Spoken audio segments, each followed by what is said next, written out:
Welcome to on record.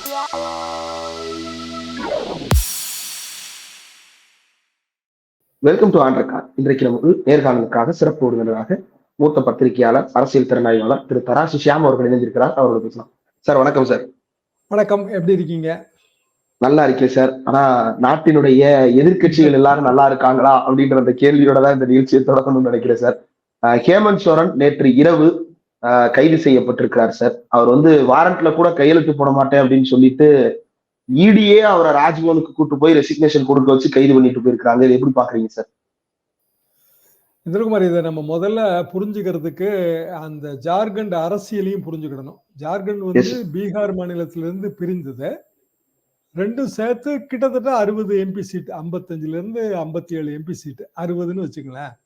So ரெண்டையும் ஒரு ஹோமோஜினியஸா தான் பாக்குறாங்க. உதாரணமா ஆந்திரா தெலுங்கானா பிரியுது, ஆனாலும் அந்த ரெண்டும் ஒரே மொழி.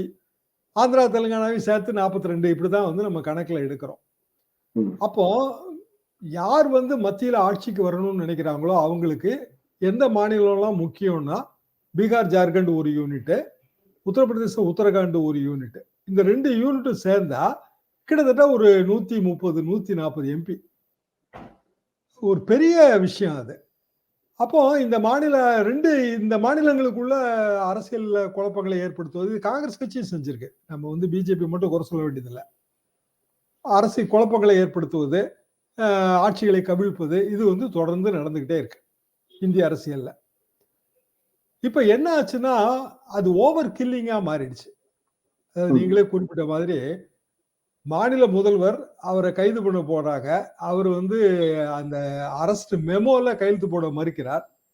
சரின்னு சொல்லி அவரை ராஜ்பவனுக்கு கூட்டிட்டு போய் அங்க ராஜினாமா கடிதத்தை அந்த கவர்னர் ஏத்துக்கும் போது அந்த கவர்னருக்கு அறிவு வேணாமா? ஏன் ராஜினாமா கடிதம் கொடுக்குறாரு? நீங்க யாரு? கூட வரீங்களே, நீங்க யாரு? இப்ப ராஜ்பவன்லயே மாநில முதல்வர் ராஜினாமா கடிதம் கொடுக்க வைத்து அரெஸ்ட் பண்றாங்க. இங்க இருந்து போனவர் தானே சிபிஆர். அவருக்கு இந்த ஜனநாயகம் எல்லாம் தெரியாதா? சரி, இந்த வழக்கு 2022 இருந்து நிலுவையில் இருக்கு. வழக்கு என்ன அப்படின்னா ஜார்க்கண்ட், அதாவது இது எப்படி பிரிஞ்சதுன்னா ட்ரைபல் அப்ரைசிங்ல பிரிஞ்சது. அங்க மைனிங், சுரங்க தொழில், மலைப்பகுதிகள் நேச்சுரலா அங்க இருக்கிற ஆதிவாசிகளாகிய பழங்குடியினருக்கும் மற்றவர்களுக்கும் இடையில ஒரு பெரிய போராட்டம் நடந்துகிட்டே இருக்கு. சுரங்க தொழில் முதலாளிகள் ஒரிசால இருந்து பீகார்ல இருந்து அங்க போய் அந்த சுரங்க தொழில் உள்ள தலையிட்டு பழங்குடியினர் நிலங்களை அபகரிப்பது, இதெல்லாம் தொடர்ந்து அங்க இருக்கிற பிரச்சனைகள். இது குறித்து பல ஓடிடில பல டாக்குமெண்டரி படங்களை நீங்க பார்க்கலாம். இப்போ நீங்க தேடினீங்கன்னாலும் பார்க்கலாம். அந்த அரசியலை புரிஞ்சுக்கிறதுக்கு அது ரொம்ப உதவியா இருக்கும். அப்போ அந்த பழங்குடி அப்ரைசிங்ல சிபுசோரன் ஃபேமிலி, சிபுசோரன் உங்களுக்கு ஞாபகம் இருக்கும். எங்க காலகட்டத்தில் நரசிம்மராவ் மீதான நம்பிக்கையில்லா தீர்மானம் வரும்போது சிபுசோரனோட ரோல் ரொம்ப கான்ட்ரவர்ஷியல். அவரோட சன் ஹேமந்த் சோரன். ஹேமந்த் சோரனோட மூதாதையர்கள் எல்லாம் பெங்களூர்ல இருந்து வராங்க. அதாவது அந்த காலத்துல பிரிட்டிஷ் ஆட்சி காலத்துல இதெல்லாம் ஒன்றுபட்ட பிரதேசமா இருக்கு. பெங்களூர்ல அவங்க எல்லாம் மியூசிஷியன்ஸ், இசைக்கலைஞர்கள். அதுல இருந்து அவங்க அந்த ஃபேமிலி வருது. சிபுசோரன் பழங்குடியினர் மக்கள் பாலிடிக்ஸ்ல ஈடுபடுறாரு. அப்படியே வம்சாவளியே வருது. அது எப்படி கலைஞர் ஸ்டாலின் இப்படி வருதோ அதே மாதிரி. இப்ப என்ன ஆகுது அப்படின்னா சிபுசோரனுக்கு அழுத்தம் தரப்படுகிறது. நீங்க காங்கிரஸ் கூட்டம் எப்படி நிதிஷ்குமாருக்கு அழுத்தமோ அதே மாதிரிதான். இதுல நீங்க பீகார் பாலிடிக்ஸையும் ஜார்க்கண்ட் பாலிடிக்ஸையும் பொருத்தியே பார்க்கலாம். நிதிஷ்குமார் அழுத்தத்துக்கு பணிந்தார். இந்தியா கூட்டணியின் ஒரு வகையில பார்த்தால் அவர் தான் நிறுவனர் மாதிரி. அவர் தான் எல்லாரையும் கூப்பிட்டு எல்லாம் பேசினது. இவரும் அழுத்தத்துக்கு பணியல. 2022 இருந்து நிலுவையில் இருக்கிற இந்த விஷயத்துல அடிப்படை என்னன்னா மைனிங் லீஸ், அதாவது சுரங்க தொழில் நடத்துவதற்கான உரிமம் கொடுத்ததுல இவர் வேண்டியவர்களுக்கும் தனக்கும் கொடுத்து கொண்டார். இதுதான் வழக்கு. அப்ப இந்த வழக்கு பிஎம்எல்ஏயோட ஷெட்யூல்டு அஃபென்ஸ்ல வருமானா வராது. பிஎம்எல்ஏ சிறப்பு சட்டம். சில ஸ்பெசிபிக்கான குற்றங்களுக்காகத்தான் அந்த சட்டம் இருக்கு. அப்போ பிரிடிகேட் அஃபென்ஸ் சொல்லப்படுகிற முதன்மை குற்றம், ப்ரொசீட்ஸ் ஆஃப் கிரைம்னு சொல்லப்படுகிற அந்த குற்ற செயல் மூலமாக கிடைத்த பணம், அப்புறம் அந்த பணத்தை செலவு செய்கிற முயற்சி, சட்டவிரோத பண பரிமாற்றம். இப்போ சட்டவிரோத பண பரிமாற்றம்னு வரும்போது 3 கூறு வந்துடும். Placement, layering, integration. பிளேஸ்மெண்ட்னா அந்த பணத்தை கொண்டு வருதல், அதை பல்வேறு இடங்களில் பதுக்கி வைத்தல், மீண்டும் வந்து அதை வந்து பொது பொருளாதாரத்தோடு இணைத்தல். இந்த இந்த நான் இப்போது குறிப்பிட்ட இந்த எல்லா விஷயங்களும் நடக்கலைன்னா பிஎம்எல்ஏக்குள்ள எதுவுமே வர முடியாது. ஆனா இவங்க இப்ப என்ன பண்றாங்க அப்படின்னா, எல்லாத்தையுமே பிஎம்எல்ஏக்குள்ள வந்து கொண்டு வரதுக்கான ஒரு வழிவகைகளை கண்டுபிடிச்சுக்கிட்டே வராங்க. யாருக்கு வேணாலும் இது நடக்கலாங்க. அதாவது ஒரு காய்கறி விற்கிறவனுக்கு கூட நடக்கலாம், உங்களுக்கு நடக்கலாம், எனக்கு நடக்கலாம். ₹1,00,000 இருந்தா கூட அதை வந்து நீங்க பிஎம்எல்ஏ கீழே கொண்டு வந்துடலாம். இப்படியான சூழ்நிலையில் இவர் பேர்ல சுரங்க உரிமை தவறா கொடுத்தாருன்னு சொல்லி ஒரு பிஜேபி ஒரு தகுதி இழப்பு பெட்டிஷனை வந்து தேர்தல் ஆணையத்துக்கு தருது. தேர்தல் ஆணையம் உங்களுக்கு தெரியும், அது பிஜேபியோட இன்னொரு ஆம் தான். அதாவது எப்படி இடி இருக்கோ, எப்படி சிபிஐ இருக்கோ, அப்படி தேர்தல் ஆணையம். அதனாலதான் அந்த சட்டத்தை திருத்தத்தையே கொண்டு வராங்க. சீஃப் ஜஸ்டிஸ் வந்து ஒரு கமிட்டியில மெம்பரா இருந்து 3 பேர் கொண்ட கமிட்டி தேர்தல் ஆணையர்களை நியமிக்கணுங்கிற ஒரு பரிந்துரையவே வந்து புறந்தள்ளிட்டு 3 பேர் கொண்ட கமிட்டி, ஒருவர் எதிர்கட்சி தலைவர், மிச்சம் 2 பேரும் ஆளும் பிஜேபி.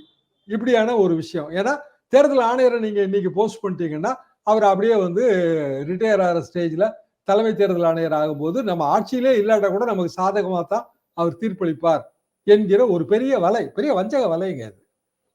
அப்போ என்ன ஆகுது, சிபு சோரன் மன்னிக்கவும் ஹேமந்த் சோரன் அவர் வந்து டிஸ்குவாலிஃபைடு, தகுதி இழப்பு, அந்த குற்றம் செய்து விட்டார், இவரை எம்எல்ஏ பதவியில இருந்து நீக்குங்க அப்படின்னு போன கவர்னர் ரமேஷ் அவர் பேரு, அவர் ஏத்துக்க மாட்டேன்ட்டார். நான் வந்து எம்எல்ஏ பதவியில இருந்து தூக்க மாட்டேன் இல்ல அப்படின்னு அவரு உள்துறையிட்ட நேரடியா சொன்னாரா என்னன்னு தெரியல. ஆனா அவரு எந்த முடிவும் எடுக்கல. எது வரைக்கும் அப்படின்னா இது வரைக்கும் எடுக்கல. சோ தேர்தல் ஆணையத்தின் ஆணையை வந்து மாநில ஆளுநர் வந்து செயல்படுத்தல. உடனே அவரை மாத்திட்டு ராதாகிருஷ்ணன் நம்மால கொண்டு போய் அங்க போடுறாங்க, சிபிஆர் கொண்டு போய் போடுறாங்க. சிபிஆர் போட்டு இப்ப சில மாதங்கள் ஆகின்றன. இந்த மீன் டைம் வந்து இவங்க இந்தியா கூட்டணி, அந்த பிஜேபிக்கு எதிரான அணி திரட்டல், இதுல வந்து பலரும் மும்முரமாக இருந்தது போல இவரும் மும்முரமாக இருக்கிறார். இவருக்கு மேலும் மேலும் அழுத்தம் வருது, அவர் பின்வாங்கிறதா இல்ல. காரணம் என்ன அப்படின்னா, அங்க இருக்கிற பாலிடிக்ஸ் திருப்பி பீகார் பாலிடிக்ஸ்குள்ள வருது. அதாவது எப்படி வந்து லாலு பிரசாத் யாதவோட கட்சி பீகார்ல வந்து நம்பர் 1 இருக்கோ, அதே மாதிரி இங்கேயும் அதுக்கு பிரசன்ஸ் இருக்கு. ஒரு 10% 12% ஓட்டு இருக்கு எங்க ஜார்க்கண்ட்ல. என்ன காரணம்னா வந்து பீகார் மாநிலம் தான் பழைய மாநிலம். அதுக்கு லாலு பிரசாத்தை கைது செய்யும் போது அவர் எந்த சிறையில இருந்தாருன்னா ஜார்க்கண்ட் மாநில தலைநகர் ராஞ்சி சிறையில தான் அவர் இருந்தார். சோ இது வந்து ஒன்னோட ஒண்ணு நம்ம பிரிச்சே பார்க்க முடியாது. இப்படியான ஒரு சூழ்நிலையில் ஜார்க்கண்ட் மாநிலத்துல வந்து நம்ம நினைத்து நடக்காது என்று வந்து பிஜேபி அரசு உணருது. இப்ப பீகார் ஜார்க்கண்ட் ரெண்டையும் சேர்த்து அவங்க வந்து ஒரு அதுக்கான ஒரு வியூகத்தை வகுத்து நிதிஷ்குமாரை எடுத்துட்டாங்க, வளைச்சிட்டாங்க. வளைச்சதுல லாபம் இந்தியா கூட்டணிக்குன்னு ஆகி போச்சு. என்ன காரணம்னா இப்போ தொகுதி பங்கீடு எளிதா போச்சு. நிதிஷ்குமார் இருந்தா அவர் வந்து ஒரு முள்ளு மாதிரி குத்திக்கிட்டே இருப்பாரு, சீனியர் பர்சன். அவரை நம்ம வந்து பெரிய அளவுக்கு அடக்கவும் முடியாது. அப்போ இன்னைக்கு நிதிஷ்குமாரை தூக்கி விட்டது பிஜேபி எதிர்பார்க்காத ரிசல்ட் என்னன்னா, நிதிஷ்குமார் போயிட்டாரு. ஆனா இப்ப அந்த தொல்லை பிஜேபிக்கு வந்து சேர்ந்துருச்சு. என்டிஏ கூட்டணியில இனிமேல் பங்கு வைக்கிறது ப்ராப்ளம். ஆனா இந்தியா கூட்டணிக்கு அது ஈஸி. என்ன காரணம்னா ஆர்ஜேடி, காங்கிரஸ், இடதுசாரிகள் அந்த இது ரொம்ப ஈஸியா பிரிச்சிருவாங்க. நிதிஷ்குமாரை தூக்குனதுனால உத்தரப்பிரதேச பாலிடிக்ஸ் வந்து கன்சாலிடேட் ஆயிடுச்சு. தேர்தல் உடன்பாடு வந்து ஸ்மூத்தா போயிட்டு இருக்கு. சின்ன சின்ன ஹைகப்ஸ் இருக்கு, அதை சரி பண்ணிடுவாங்க. மகாராஷ்டிரா பாலிடிக்ஸும் வந்து அது ஈஸியா போச்சு. என்னன்னா மகாராஷ்டிரால இருந்து பல முதலாளிகள் வந்து சுரங்க தொழில் பண்றாங்க. இன்னும் சொல்ல போனாலுங்க, பலரின் பணம், மத்திய அரசில் இருக்கிற பலரின் பணமும் ஒரிசா சுரங்க தொழில முதலீடாகுது.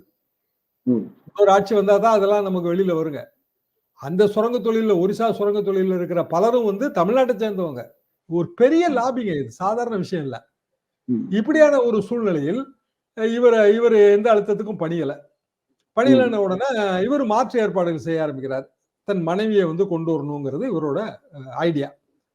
ஆனா அதுல ஒரு பிராக்டிகல் சிக்கல் என்னன்னா, பழங்குடி தொகுதியில போட்டி போடணும்னா ஜார்க்கண்ட் மாநிலத்தில் பிறந்தவரா இருக்கணும், நேட்டிவிட்டி. இவங்க வந்து ஜார்க்கண்ட் மாநிலத்துல பிறந்தவங்க இல்ல, ஒரிசா மாநிலத்துல பிறந்தவங்க. கல்பனா, இவங்க மிஸ்ஸஸ் பேர் கல்பனா. உள்ள ஃபேமிலிக்குள்ளேயும் எதிர்ப்பு இருக்கு. அப்போ ஒரு புத்தால்தனமான முடிவா இவங்க என்ன எடுக்கிறாங்கன்னா, அதாவது ஜார்க்கண்ட் முக்தி மோர்ச்சா எம்பிகள் என்ன எடுக்கிறாங்கன்னா, ரைட்டு இது வேண்டாம், கல்பனாவை வந்து சிஎம் ஆக்க வேண்டாம், லாங் டைமா எம்எல்ஏவா இருக்கிறவரை சிஎம் ஆக்கும். அவரும் சோரன் தான். சோரன்கிறது ஒரு குறிப்பிட்ட இனக்குழுவின் பெயர். சிபு சோரன், ஹேமந்த் சோரன், இப்ப முதலமைச்சர் ஆகியிருக்கிற இன்னொரு சோரன். அது இந்த இவங்க சண்டால் பழங்குடியில ஒரு குறிப்பிட்ட இனக்குழுவினரா சார்? பழங்குடியில குறிப்பிட்ட ஏற்பாடு. நம்ம நம்ம நம்ம கம்யூனிட்டிகள்ல பல பட்டப்பெயர்கள் இருக்கு இல்லைங்களா? Yes sir. நம்மளோட தமிழ் அதே மாதிரியான ஒரு விஷயம் தான்.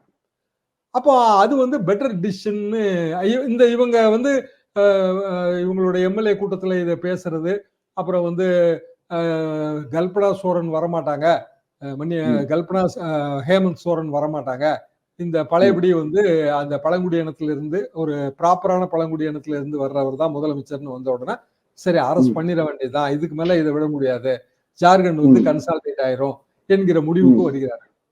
முடிவுக்கு வரும்போது எதெல்லாம் மீறப்படுகிறதுன்னு பாருங்க. ஜனநாயக தர்மங்கள். ஒண்ணு, அந்த ஒரு மாநிலத்தின் முதல்வர், அவரை கைது செய்ய போறாங்க. இப்போ ஒரு பெரிய தவறு அது. ரெண்டாவது, அவரை ராஜ்பவன்ல வச்சு கைது செய்யறாங்க. சுதந்திர இந்தியாவில் வந்து நீங்க எங்கேயுமே இதை பார்த்ததே முடியாது. மூணாவது, அவர் ராஜினாமா கடிதம் கொடுக்க போகும்போது கூடவே வந்து இடி அதிகாரிகள் போறாங்க. அப்போ இடியோட ரோல் என்னன்னு பாருங்க. இடியோட ரோல் வந்து எதிர்கட்சிகளை உடைத்தல், எதிர்கட்சிகளை மிரட்டுதல், எதிர்கட்சிகளை பணிய வைத்தல், இவ்வளவும் ஈடியோட ரோலா மாறுது. அப்ப எதை நோக்கி இந்த நமது நாடு போகிறது, அல்லது எதை நோக்கி 2024 மக்களவை தேர்தல் போகிறது என்பதற்கெல்லாம் இதெல்லாமே சமீபத்தில் நடந்து வருகிற எல்லாமே ஒரு உதாரணமாயிருது. அதாவது நிதிஷ்குமார்ல இருந்து ஹேமந்த் சோரன் வரைக்கும் எல்லாமே ஒரு உதாரணமாயிருது. இப்ப ஒரு ரொம்ப கேட்கறதுக்கே ரொம்ப இதா இருக்கு சார். இந்தியா கூட்டணியில சேரலன்னா யாரனாலும் கைது பண்ணிடுவாங்க. அப்படி இல்லைன்னா இந்தியா கூட்டணிக்கு உள்ள இருந்தே குழப்பத்தை ஏற்படுத்தணும். மம்தா பானர்ஜி தன்னை காப்பாற்றிக் கொள்ள வேண்டும் என்றால் இந்தியா கூட்டணியை உடைக்க வேண்டும், அல்லது கெஜ்ரிவால் தன்னை காப்பாற்றிக் கொள்ள வேண்டும் என்றால் இந்தியா கூட்டணியை உடைக்க வேண்டும். இதுதான் இவங்க கொடுக்க விரும்புற சிக்னலா சார் இடி மூலமா? நிச்சயமா இடி மூலமா அதான் கொடுக்குறாங்க. ஆனா அதுல வந்து ஒரு பேக் ஃபயரிங் இருக்குங்க. என்னன்னா, இப்போ வந்து ஜார்க்கண்ட் மாதிரியான மாநிலங்கள்ல பழங்குடி பெருமிதம் வந்து ரொம்ப ஜாஸ்தி. ஒரு 1.5 மாசத்துக்கு முன்னாடிங்க பிர்சா முண்டா வந்து மிகப்பெரிய பழங்குடியின போராளி. சோட்டா நாக்பூர் சட்டம்னு ஒண்ணு வருது பிரிட்டிஷ் காலத்துல. அதையெல்லாம் எடுத்து போராடி இதே ராஞ்சி சிறையில உயிர் விட்டவர். அவரோட திருவுருவ சிலையெல்லாம் இருக்கு. அந்த நினைவு தினத்துக்கு வந்து பிரதமர் போறாரு. இதே ஹேமந்த் சோரன் இப்போ ஜஸ்ட் ஒரு 2-3 months பேக் இடி வழக்கு நடந்துட்டு இருக்கு. ஹேமந்த் சோரன் டிஸ்குவாலிஃபைடு எம்எல்ஏ, தேர்தல் ஆணையத்தால டிஸ்குவாலிஃபைடு எம்எல்ஏ. அவரோட தலைமையில் நடக்கிற விழால பிரதமர் கலந்துக்கிறாரு. அப்புறம் வந்து நம்ம சிபிஆர், நமது அருமை நண்பர் சிபி ராதாகிருஷ்ணன், ஜார்க்கண்ட் கவர்னர், அவரு கலந்துக்கிறாரு. அதுக்கு மாபெரும் விளம்பரங்கள்லாம் தராங்க. பழங்குடி திவாஸ், பழங்குடி எழுச்சி தினம் கொண்டாடப்படுகிறது. நம்மாளு ரவியும் அதை விடாம வந்து அவரோட கவர்னர் மாளிகையிலையும் அதை கொண்டாடுகிறாரு. இப்படி எல்லாம் பண்ணி பார்த்தார்கள். ஆனால் இவர் வந்து அதுக்கு மசியல. இவங்க ஏற்பாட்டுக்கு அவர் மசியல. அது வந்து நல்லாவே தெரியுது. அவருக்கு 48 வயசு தான் ஆகுது. பாத்துக்கலாம், வாயா, நீ என்ன மேக்சிமம் ஜெயில போட போற, அவ்வளவுதானே, நான் 1 வருஷம் இருந்தாலும் பாத்துக்கிறேன். இதோட பிரச்சனை என்ன, நீங்க ஜெயில அரெஸ்ட் பண்ணிட்டீங்கன்னா உங்களுக்கு சாமானியமா ஜாமீன் கிடைக்காது. ஏனென்றால் கிட்டத்தட்ட நீங்க குற்றமற்றவர்னு நிரூபிச்சாதான் உங்களுக்கு பிணை கிடைக்கும். பிஎம்எல்ஏ கீழே விசாரணை நடக்குமானா நடக்காது. இப்ப நம்ம இவர்கள் சொல்கிற எல்லா குற்றச்சாட்டுகளும் விசாரணையின் மூலமாக நிரூபிக்கப்பட வேண்டியது. விசாரணை எப்ப நடக்கும் அது யாருக்குமே தெரியாது. அது கோர்ட்ல நடக்கும். அது திருப்பி எம்பி எம்எல்ஏ நீதிமன்றத்துல வந்து இவரோட குற்றத்தன்மையை வந்து அவங்க கணக்கில் எடுத்துக்கிட்டு, அப்புறம் பிஎம்எல்ஏ சிறப்பு நீதிமன்றத்துல போய் அதை வாதாடி, முதல்ல பிணை கிடைக்கிறதுக்கே 10 ஸ்டேஜ். நம்ம ஆளு செந்தில் பாலாஜி எப்படி இருக்காரோ, இல்ல மணிஷ் சிசோடியா எப்படி இருக்காரோ அப்படிதான் இருக்கணும். அதை தாண்டி வேற வழி இல்லை. அப்போ பழங்குடியின மக்களோட அப்ரைசிங் இதுல வரும். அது எது வரைக்கும் பாதிக்கும் அப்படின்னா வந்து மணிப்பூர் வரைக்கும் பாதிக்கும். இதுல ரொம்ப கவலைப்பட போறது யாரா இருப்பாங்கன்னா, வடகிழக்கு மாநிலங்கள்ல பழங்குடியின ஓட்ட நம்பி இருக்கிற பிஜேபி முதல்வர்கள்.